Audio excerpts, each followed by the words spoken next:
আজকে আমরা জানব গীতার 18টি নামের মাহাত্ম্য কি। আমরা অনেকেই হয়তো জানি না যে গীতার 18টি নামের কি মাহাত্ম্য আছে। মনে উকি দেওয়া প্রশ্নের উত্তর পাবেন এটি শুনলে। জয় রাধে। এবং এর সাথে আজকে আমরা এটাও জানব যে তুলসীর মালার মাহাত্ম্য কি কি হয় তুলসী কাঠের মালা পরলে। চলুন তাহলে শুনে নেওয়া যাক। নমস্কার, ধর্মকথা চ্যানেলে আপনাদের সকলকে জানাই স্বাগত। চলুন তাহলে এবার শুনে নেওয়া যাক গীতার 18টি নামের মাহাত্ম্যগুলি কি কি। গীতাকে উপনিষদ বলা হয়, অর্থাৎ গীতা উপনিষদ বা বৈদান্তিক সাহিত্যের অন্তর্গত। উপনিষদ নামধারী ধর্মগ্রন্থগুলি শ্রুতি শাস্ত্রের অন্তর্গত হলেও মহাভারত এর অংশ বলে গীতা স্মৃতিশাস্ত্রের অন্তর্গত। প্রাচীন সংস্কৃত মহাকাব্য মহাভারত এর একটি অংশ। গীতা একটি স্বতন্ত্র ধর্মগ্রন্থ তথা একটি পৃথক শাস্ত্র এর মর্যাদা পেয়ে থাকে। হিন্দুরা গীতাকে ভগবানের মুখনিসৃত বাণী মনে করেন। গীতার কথক কৃষ্ণ হিন্দুদের দৃষ্টিতে ঈশ্বরের অবতার, পরমাত্মা স্বয়ং। তাই গীতায় তাকে বলা হয়েছে শ্রী ভগবান। ভগবদ গীতার রচনাকাল সম্বন্ধে অনেক রকম মতামত রয়েছে। ঐতিহাসিকেরা এই গ্রন্থের রচনাকাল হিসাবে খ্রিস্টপূর্ব 5ম থেকে 2য় শতাব্দী পর্যন্ত যে কোনো সময়ের মধ্যে হতে পারে বলে অনুমান করেছেন। এবার চলুন শুনে নিই নামগুলি কি কি। গঙ্গা। গঙ্গা স্নান যেমন আমাদের পবিত্র করে, তেমনি গীতা পাঠ আমাদের মন পবিত্র করে বলে এটিও গীতার নাম। গীতা শ্রীকৃষ্ণের অমর বাণী এই গাথা বলে গীত থেকে উৎপত্তি প্রাপ্ত নাম গীতা এই মহাভারতের শ্লোকের সমষ্টি। সাবিত্রী। গীতাকে পতিব্রতা স্ত্রীর সঙ্গে তুলনা করা হচ্ছে, যে আসলেই স্বামীর ভালোবাসার পাত্র। আর এই পতি বলতে শ্রীকৃষ্ণকেই বোঝাচ্ছে, অর্থাৎ গীতা কৃষ্ণের যেমন ভালোবাসার, এর পাঠকও তার প্রিয়। সীতা। দেবী সীতার পবিত্রতা যেমন অক্ষয়, তেমনি গীতার পবিত্রতাও অক্ষয়। শত অসুর দানব যে এসে ছুঁয়ে যাক না কেন, অপবিত্র করার চেষ্টা করুক না কেন, তা কখনোই অপবিত্র হয় না, পবিত্রই থাকে। সত্যা। পরম সত্য, পরমেশ্বরের কথা বলে গীতার নাম হয়েছে সত্যা। পতিব্রতা। গীতাকে পতিব্রতা স্ত্রীর সঙ্গে তুলনা করা হচ্ছে, যে আসলেই তার স্বামীর ভালোবাসার পাত্র। আর এই পতি বলতে শ্রীকৃষ্ণকেই বোঝাচ্ছে, অর্থাৎ গীতা কৃষ্ণের যেমন ভালোবাসার, এর পাঠকও তার প্রিয়। ব্রহ্মাবলী। ব্রহ্ম শক্তির পরিচায়ক এই গীতা। ব্রহ্মবিদ্যা। পরব্রহ্মের জ্ঞান হলো এই গীতা। ত্রিসন্ধ্যা। গীতা পাঠের মুহূর্তে সন্ধ্যা বন্দনার মুহূর্তের সমান পবিত্র বলে এর আরেক নাম ত্রিসন্ধ্যা। মুক্তি গেহিনী। মুক্তি ও মোক্ষের পথ দেখায় বলে গীতা মুক্তি গেহিনী। অর্ধমাত্রা। ভগবানের অর্ধেক মাত্র ফুটে ওঠে বলে এর নাম অর্ধমাত্রা। পূর্ণরূপ পাওয়া যায় যখন সকল শাস্ত্রের জ্ঞান হয়। চিত্তানন্দা। চিত্তকে আনন্দ দেয় বলে এটিও গীতার নাম। ভবগ্নি। ভব অর্থ বস্তু বা মায়ার জগৎ, আর ঘ্ন অর্থাৎ ধ্বংস করা। ভব যুক্ত ঘ্ন যুক্ত দীর্ঘই ভবগ্নি, যার অর্থ হয় যা বস্তু জগতের মায়াকে ধ্বংসকারিণী। ভ্রান্তি নাশিনী। ঈশ্বরকে খোঁজার পথে সকল ভ্রান্তি নাশকারিণী। বেদত্রয়ী। ঋক সাম যজু আদি বেদের সার কথা স্বরূপিণী। পরানন্দা।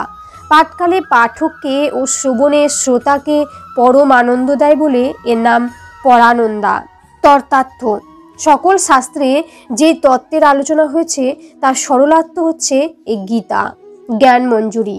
প্রতিটা শব্দ যেন ফুলের মঞ্জুরির মতো জ্ঞান, তাই এর নাম জ্ঞান মঞ্জুরি। তুলসী মালার মাহাত্ম্য। বৈদিক সনাতন ধর্মে তুলসী মহারানী দেবী হচ্ছেন শ্রীকৃষ্ণের প্রিয়জন। নমো নমো তুলসী কৃষ্ণ প্রেয়সী নমো নমো। তুলসীর মালা গলায় ধারণ করলে প্রধানত 4টি জিনিস থেকে রক্ষা পাওয়া যায়। 1. বজ্রপাতে মৃত্যুর হাত থেকে রক্ষা পাওয়া যায়। 2. রোড অ্যাক্সিডেন্ট থেকে রক্ষা পাওয়া যায়। 3. সর্পের ছোবল থেকে রক্ষা পাওয়া যায়। যেমন সাপুরিয়ারা যখন সাপের খেলা দেখায় তখন তাদের হাতে একটা লাঠি থাকে, সে লাঠির মাথায় তুলসীর ডাল থাকে। 4. রাতে বা দিনে ঘুমানোর পর আমরা আজে বাজে স্বপ্ন বা ভয়ানক স্বপ্ন দেখি, যা দেখে ভয় পেয়ে আমাদের হাত পা প্যারালাইজ হতে পারে। সেটা থেকে রক্ষা পাওয়া যায়। এছাড়াও আরও অনেক উপকার পাওয়া যায়। যদি তুলসীর মালা গলায় দিয়ে কারো মৃত্যু হয়, সে যদি ভক্ত না থাকে তবুও তার নরকগামী হতে হবে না। যেমন কুকুরের গলায় যদি বেল্ট থাকে, তাকে কি কেউ মারতে পারে? না, কারণ তার গলায় বেল্ট আছে, সে পালিত কুকুর। মারলে তার নামে কেস হয়ে যাবে, পৌরসভার লোকও তাকে মারতে পারবে না। তাই যার গলায় তুলসীর মালা আছে তাকে যমে স্পর্শ করতে পারবে না।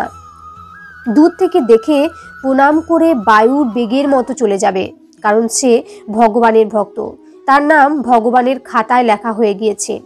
আর যদি তুলসীর মালা ধারণ করে মায়াতে পড়ে কৃষ্ণকে ভুলে যায়, তবুও তাকে নরকগামী হতে হবে না, তার সদ্গতি হবে পরের জন্মে।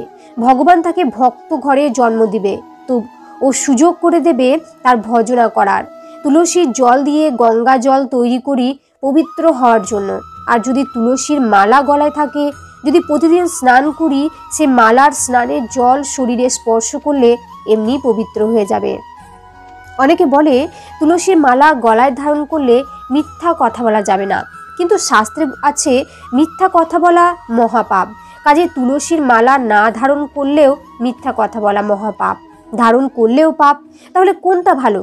তাহলে তুলসীর মালা ধারণ করি আর না করি, মিথ্যা কথা না বলাই ভালো। যদি মিথ্যা কথা বলা হয়েও যায়, তাহলে তুলসী মহারানীর কৃপা আস্তে আস্তে ক্রমে তা কমতে থাকবে। একসময় আমি আর মিথ্যা বলবো না। আর যদি মৃত্যু হয়, তাহলে তো ঘোর নরকগামী হতে হবে, না সদ্গতি হবে। আবার কেউ বলে তুলসীর মালা ধারণ করে মাছ মাংস আমিষ খেলে পাপ হয়। হ্যাঁ ঠিক, কিন্তু ভগবান বলেছেন যে আমার চেয়ে আমার নাম বড়, নামের চেয়ে আমার ভক্ত বড়, ভক্তের চেয়ে ভক্তের চরণ ধুলি বড়। ভগবান তার ভক্তকে সবসময় উপরে রেখেছেন। সেই শুদ্ধ ভক্ত ভগবানের, যিনি ভগবানের নাম কীর্তন করে ও প্রচার করে, তার হাতে তুলসীর মালা গলায় ধারণ করলে মালাধারীর পাপ সেই শুদ্ধ ভক্তের মাধ্যমে ভগবান গ্রহণ করেন।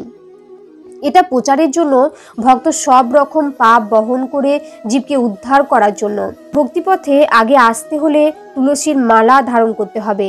তাই জন্মের থেকে বাধ্যতামূলক তুলসীর মালা ধারণ করতে হবে। এতে শিশুর নিরাপত্তা ভগবানই গ্রহণ করবেন। একজন সনাতন ধর্মের লোক মানুষ বুঝবে কি করে?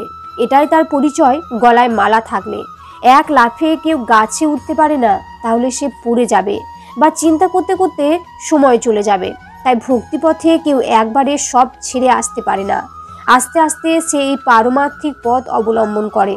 সব কথার মূল কথা হলো যে ভগবানকে যত কিছু রান্না করে দেওয়া হোক না কেন, ভগবান একটা তুলসীর পত্রে যতটা সন্তুষ্ট হন, আর কিছুতেই ততটা তুষ্ট হন না। যার কণ্ঠে তুলসীর মালা নাই, তার হাতে ভগবান কোনো কিছু গ্রহণ করেন না। আবার অনেকে বলতে পারেন ভক্তি থাকলে ভগবান সব গ্রহণ করে। হ্যাঁ, কিন্তু কেউ কি বলতে পারে আমার ভক্তি আছে যে সবসময় কৃষ্ণ নামে মগ্ন থাকি? আমি যে বৈদিক কর্ম করি না, কেন তুলসী লাগবে?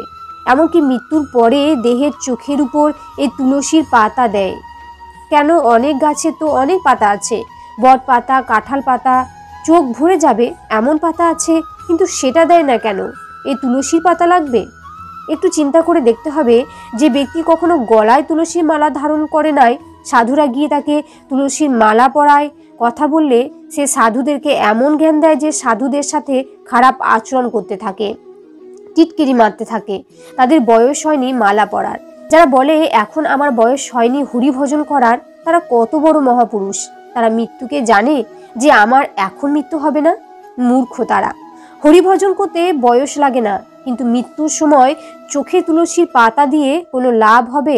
আত্মা তো চলে গিয়েছে, মরা দেহের মধ্যে দিয়ে কি লাভ? বেঁচে থাকতে সাধুরা বলেছে মালা ধারণ করতে পারিনি, কারণ আমি বড় পণ্ডিত ছিলাম। তাই কিন্তু মৃত্যুর পর আমার পণ্ডিতগিরি শেষ। তাই মৃত্যুর সময় কোনো লাভ হবে না যদি সারা জীবন হরিভজনে যুক্ত না হয়। জয় শ্রীমতী তুলসী মহারানীর জয়।